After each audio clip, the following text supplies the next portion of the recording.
একটা সময় ছোট বড় সব ধরনের মাছ ফ্রিজে ভরা থাকতো।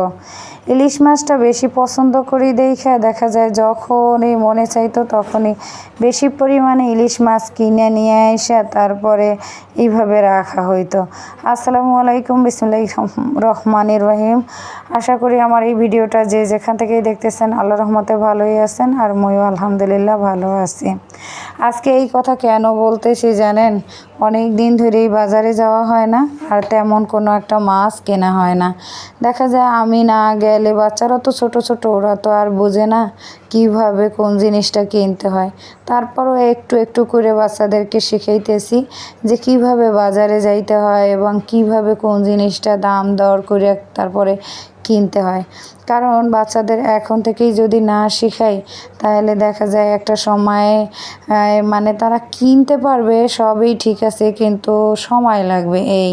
কিন্তু এখন যেহেতু প্রয়োজন, আমি তেমন একটা বাজারে যাই না, বেশিরভাগ কাজ ঘরে বসেই করি দেখা যায় সারাক্ষণই ব্যস্ত থাকতে হয়।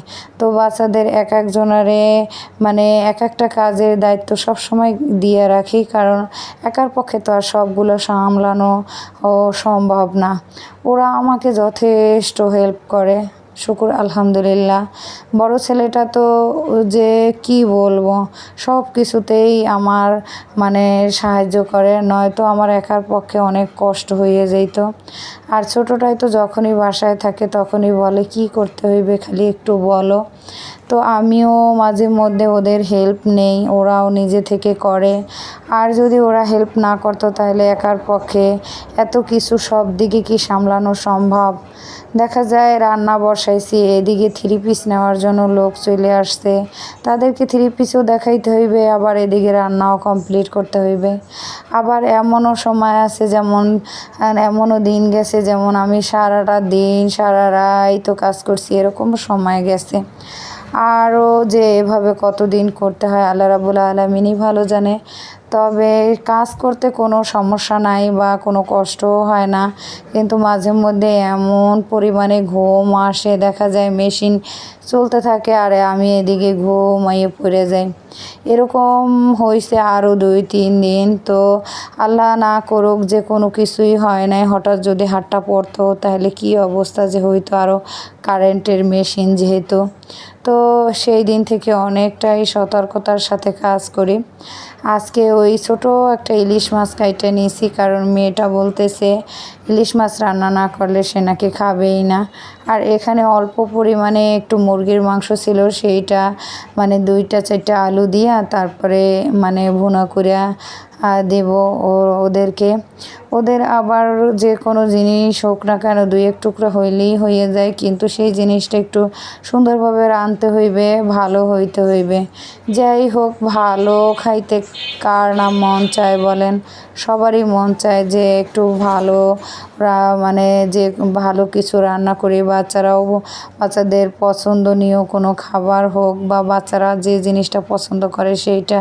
কিন্তু দেখা যায় সব সময় তো আর সব পরিস্থিতির কারণে সব কিছু সামলাইয়ে পারা যায় না। অনেক সময় দেখা যায় যে ইচ্ছা থাকা সত্ত্বেও সেই জিনিসটা করা যায় না, আবার ইচ্ছা থাকা সত্ত্বেও সেই সময় দেখা যায় টাকা থাকে না।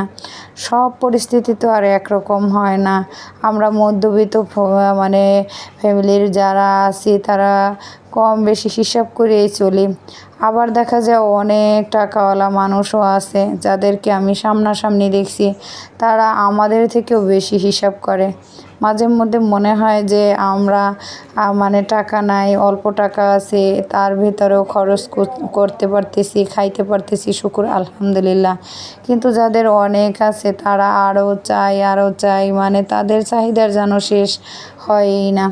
আর আমাদের ক্ষুদ্র চাহিদার মধ্যেও আল্লাহ রাব্বুল আলামিন অনেক মানে বারাকা দান করছে, আল্লাহর অশেষ মেহেরবানি। যাই হোক, আজকের রান্নাটা শেষ করে মানে একটা প্রোগ্রাম আছে, তারপরে আবার দেখা যায় যে আজকে অনেকগুলো 3 পিস বিক্রি করছি, এই জন্য মনটা অনেক ভালো। আর এই জন্য বাচ্চাদেরকেও একটু ভালো মন্দ রান্না করে খাওয়াইতেছি। একসাথে অনেকগুলো 3 পিস যখন বিক্রি হয় তখন আমার কাছে কতই না ভালো লাগে। মনে হয় বাসায় বইসা যে এরকম ছোট্ট ছোট্ট ক্ষুদ্রভাবেও যে ব্যবসা করা যায়, যেটা আমি তার প্রত্যক্ষ মানে প্রমাণ। বাসায় বসে আমি টেইলারি কাজ করি, পাশাপাশি 3 পিস বিক্রি করি। মোটামুটি শুকর আলহামদুলিল্লাহ, আল্লাহ রাব্বুল আলামিন অশেষ মেহেরবান, কিন্তু তিনি অনেক বরকত দান করছে, যেটা মানুষ হয়তো বাইরে বইসেও সেটা করা তাদের মানে সম্ভব না, যেটা আমি ক্ষুদ্রভাবেও করতে পারতেছি। পরপর 2টা ঈদ থাকে, আমার তো একদম দম ফালানোর মতো সময় থাকে না। তারপরও অনেক কষ্ট হইলেও তার ভিতরে টাকা ইনকাম হয়। এজন্য অনেকটা মানে ভালো লাগে যে বাচ্চাদের পছন্দনীয় একটা খাবার খাওয়াইতে পারি, তারা যেটা চায় সেটা কিনতে পারি, বা যখন যে জিনিসটা প্রয়োজন সেই জিনিসটা আনতে পারি। দেখেন 2টা ভাই 2 দিকে মানে বইসা আমাকে হেল্প করতেছে যে তাড়াতাড়ি রান্নাটা শেষ করলে আমি তাড়াতাড়ি কাজে বসতে পারবো। দুজনেই আমার সাথে সাথে মানে কাজ করতেছে।